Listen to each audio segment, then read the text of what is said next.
Hey everybody, it's Savage Lens News coming to you this week with a discussion on who you might want to pick for your Proquest season coming January 2023. But before we dive into those details, kind of get into it, I have some special announcements. I have some guests coming on this week and next week. Chandler Toe, calling champion Rhinar player, Ian and Clay from Canada, national winning Rhinar players, and a possible special guest who just top eighted, I believe won the PTI event in Singapore with Rhinar. So if you guys have any questions you want to ask any of these amazing players, please put them in the chat below and, let me know and I'll write them all down. We'll get some of these questions answered. It's going to be a really fun time. I'm super excited. So let's dive into the main topic of today. Meta discussion, Proquest season, new cards. Let's see where we go. All right, so let's get into it. I'm going to start with the meta defining tier. Typically here you would start with something like a triangle, okay? This is all based on my personal opinion, a little bit of the opinions of people around me. I'm probably going to be wrong in quite a few situations. Tier lists are kind of meh. And obviously, ultimately, the skill that you have as a player invested in the hero that you main or you want to bring has way more impact than just picking one of the top tier heroes. If you're really good at Rhinar, there is no reason not to play Rhinar if he's not a meta defining hero, right? We've seen a lot of people pull up great results with him recently. Same thing with Dorinthia mains, right? Like Azalea mains. There's people winning events with him. So don't take this with anything more than like a grain of salt. But like I said, meta defining, when we think about what the last few events were like, we really think of a couple of heroes. I'm going to say Icelander. I'm going to say Fi. And I'm going to say Oldhim here. So we think about those three heroes. Oldhim is probably the one that's fallen a little bit out of grace recently. But we think about these three heroes kind of like, I would say, as the pinnacle of the last meta. Icelander winning worlds, Fi winning events all over the globe, being hugely represented at nationals, hugely represented at worlds. And then Oldhim, it's just like he's always there. Like that hero is always at the top tables. There's always a couple of them. They're always making it, right? I would say this is something along the triangle, right? This is the defining meta. Nothing has changed for these three heroes. They didn't gain anything, at least gain anything useful in the current meta. So, which I think is a great thing, but they're still strong. Nothing changed, right? And I would say Oldhim and Briar are probably the two heroes that are fighting for that kind of like perfect triangle of meta defining. And if we think about anything that changed for Rune Blades, not much, right? Not much has changed. So these four heroes, probably the best four heroes still. They haven't changed. We're going to have to talk about some heroes who might be coming up into this meta defining tier. But these were like the typical top 8 heroes around, right? So if we look at them, let's kind of go down the list. Levia. No, there's bounties on winning with Olivia. There's bounties on winning with Azalea. These two heroes, just didn't put up any results last season, right? I think, we did see like a nationals with Olivia player, but I mean, on the grand scale, these two heroes didn't throw up any real results. You saw some PTI winning events with Azalea, but still, okay. And then everybody else is kind of floating around, right? We saw results from Rhinar. We definitely saw results from Dash. Bravo, we saw some. He's probably in the good tier, to be honest. Bolton, I don't think we saw any. Dory, a little. Kano, a little. Lexi, we saw at the calling, World's Calling, top 8 Lexi.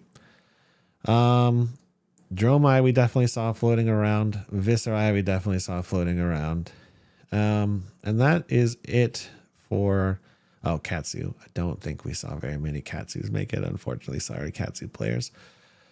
Okay, so if we kind of look at this one more time, now that we've got everybody up there, that's not a new hero, and we kind of organize this based on the successes, I would say probably looked something.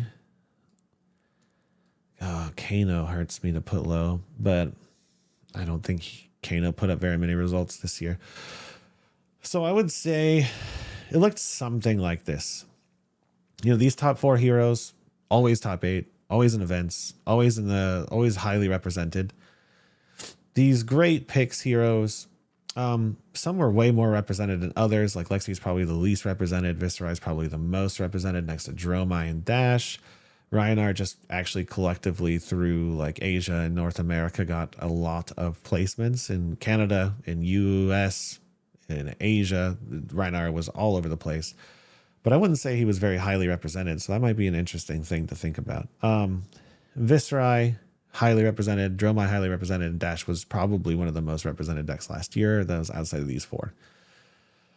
Down here in the good territory, you know, I honestly think Dory was doing better than Kano. It's just weird to say that. I think Kano is slept on. But, you know, the Oasis Respite, the great surge of Oasis Respite probably hurt him pretty badly. Good Bravos are always going to fight you. There was one in the top 8 of San Jose Calling. I know that there was other placements last year, but I'm not sure I saw him top any. You know, he might be actually fighting for first place here next to Dory of the good tier. And then these heroes, you know, I don't think I saw any or very few mounts of wins across. So this is what I would say it looked like for this last season. So when we look at the upcoming ProQuest season, and we were to say, okay, you know, we got the new cards. Who got the juice, right? Dash. Dash got a lot of juice. She's got gas now, and she's got multiple builds out of this last set. So we moved Dash up. I would say another hero who got good cards, Kano. Kano got really good cards. Okay. Kano's going fast. Dory got really good cards, right? Rhinar got pretty good cards. Dromai got like one decent Ash card, I would say, and that's really only for her like old Guardian matchups. And Azalea got some interesting cards too. I wouldn't put it past an Azalea to squeak out some wins this next season. Bolton got one card. I wouldn't say it's very good. I saw a big surge of Bolton online when the card was first announced, but I think it's kind of going back to normal. Levia didn't get really anything. Berserk is pretty okay, but it's only good in the super aggro variant. And I don't think anybody, you know, if somebody solves the Katsu Tiger cards, this deck is going to be wild, but I don't think he got that much. So let's analyze what happens. You know, Dory got some good cards. Kano got good cards. Dash got amazing cards. Rhinar got some decent cards. And Azalea got good cards. What happens when we put Dash up? Because I think everybody's betting on Dash right now. Dash is really good into Oldhim.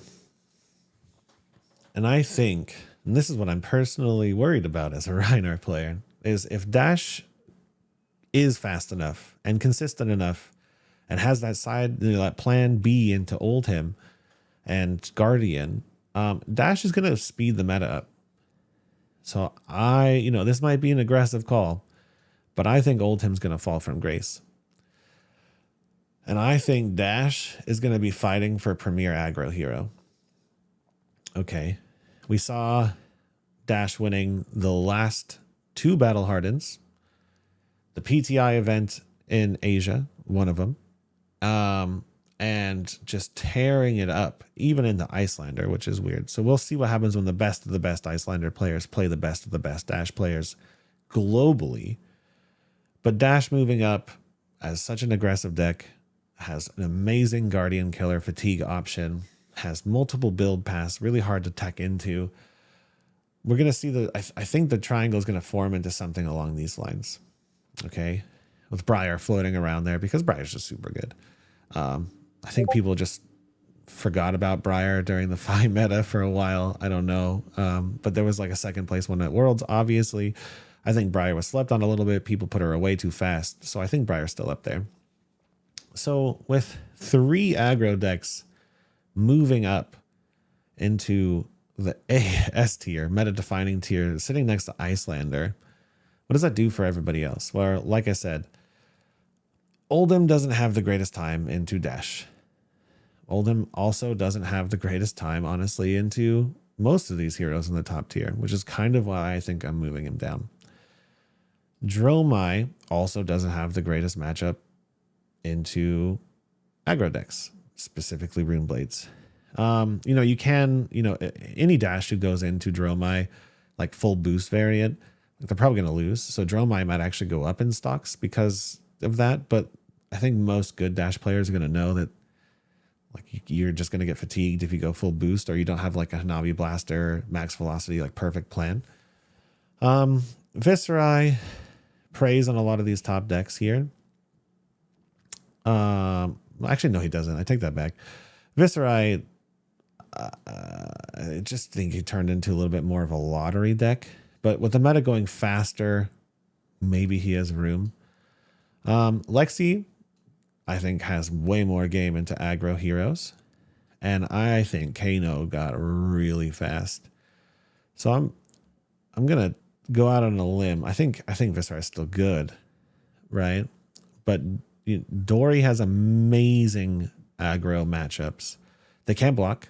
I mean, Dash can block, but Fi can't block. Briar can kind of block. She has the new aura that instantly gives her a counter. So, you can get 2 counters in 1 turn basically instantly against one of these aggro decks. I think Dory moves up a lot. I'm actually worried about it because Dory is just hard to play into. And I think Kano moves up a lot. I think Kano is really good. A lot of people are picking him up right now. And then Rhinar is sitting awkwardly. He got some new cards. He's kind of fast now. But Rhinar still has an amazing matchup in the Oldhim. Good matchup into Icelander. Decent matchup into Fi and Dash. And a terrible matchup into Briar, in my opinion. But at least it's winnable compared to the Viserai one that I think is just really hard. He has a great matchup into Dromai, a decent matchup into Kano, a very skill-based matchup into Dorinthia, and a favored matchup into Lexi. So he's actually looking pretty good. These 3 aggro decks are probably going to hurt him quite a bit. And then Dromai, I'm also thinking if Dorinthia goes up, 3 aggro decks in the top tier, she has a great matchup in Icelander, but it's not looking so good in my opinion. And I love Dromai. And then Lexi, just depends, I think. Lexi's maybe the top of the good tier, but I think it's fair to put her next to Rhinar right now. Good matchup into aggro decks. Not a great matchup into Guardian. Not a great matchup into Warrior. And I'm not sure about the Icelander Lexi matchup. So maybe something like that. Maybe even down here, to be honest.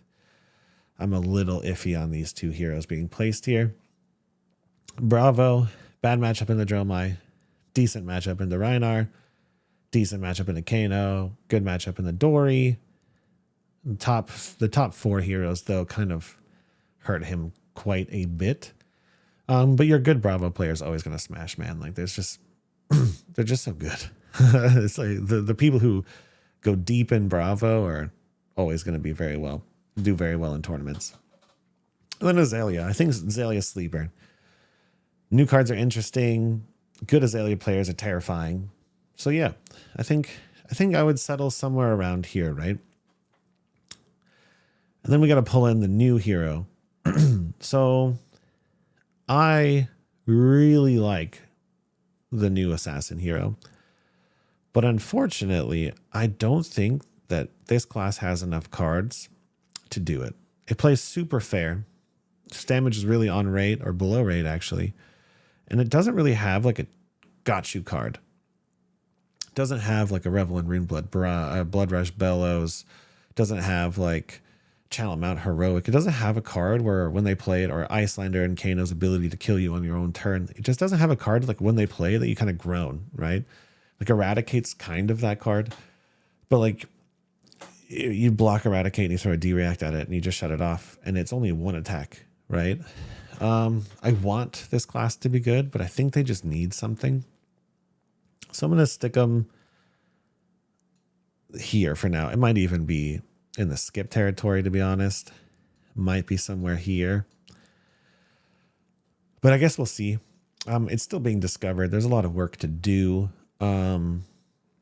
So yeah, if I was looking at the meta right now, you got your defining heroes at the top, and then your the rest of your picks here. So if you think you have game into Icelander, Dash, Fi, and Briar with one of these heroes, I would definitely pick them. It's proven time after a new set comes out and the meta is just being defined in that first season. The best aggro decks from the last season typically win the first couple events. And who are those? Briar, Fi, Icelander. It's not really aggro, but it's strong. And then you're going to see Dash. Dash was always kind of sitting there. So if I had to take a guess, I would say Dashes, Fis, and Briars are probably going to win that first week until the meta shakes out to find a counter to the new Dash build and to find a counter to these 3 aggro decks, right? And that counter will come from somewhere in these 2 tiers, most likely. Thanks for hanging out with me during this video. Let me know how wrong I am in the comments below. Also, remember, we have a couple of these guests coming on the next couple weeks. Any questions you have for any of the best Rhinar players around the world, put them down. I'll write them. We'll get those questions answered. They could be targeted. They could be generic. I could ask each one of them their opinions. But yeah, let me know. Subscribe. I really appreciate it. We have 100. We're over 100 subs now. Building the channel. This has been really fun. You guys are amazing. Have a great day.